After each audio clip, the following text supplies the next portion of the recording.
In every workplace, there's a quiet undercurrent that shapes how we show up, not just in meetings or memos, but in the emotional climate we co create. Beneath the deadlines and deliverables, there are stories, tensions, unspoken wounds. Today, we name 6 behaviors that often go unnoticed but leave deep marks: jealousy, lies, rumors, backstabbing, drama, and gossip.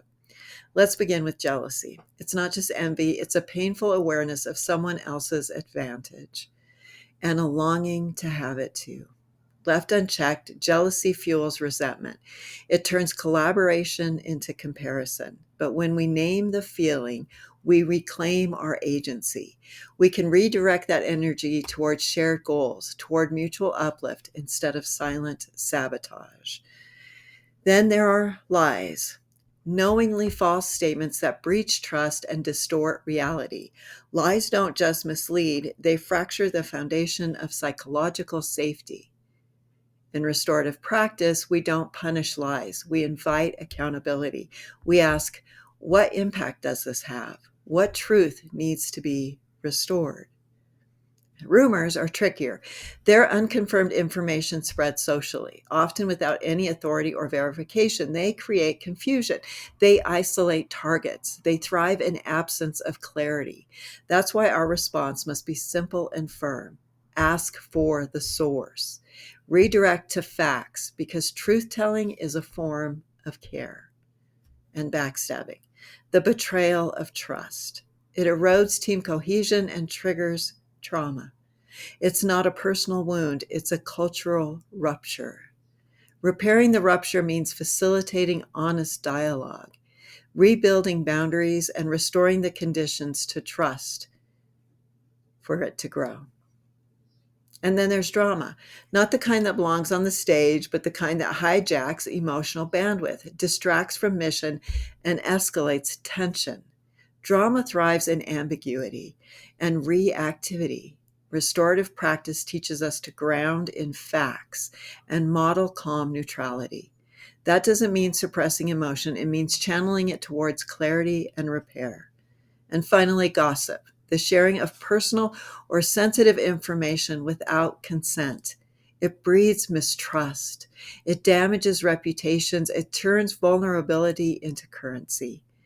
But when we center consent and shift to direct communication, we restore dignity. We protect the sacredness of the story.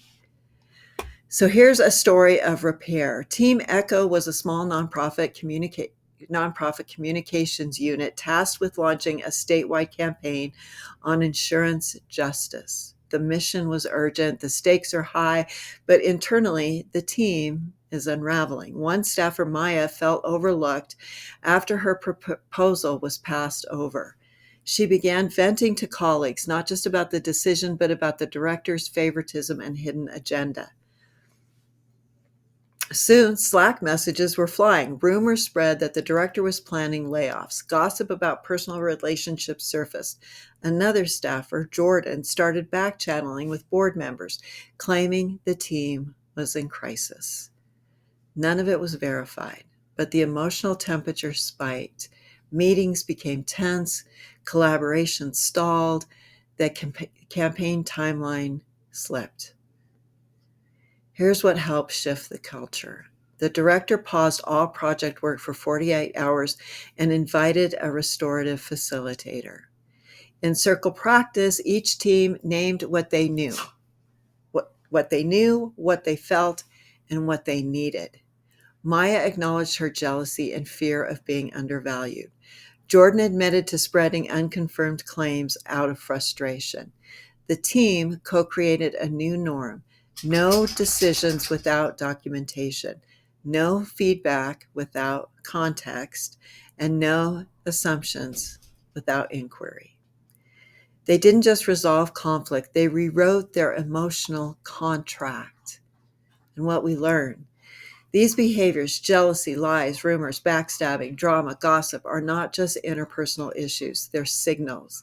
They tell us something is misaligned: values, communication, emotional safety.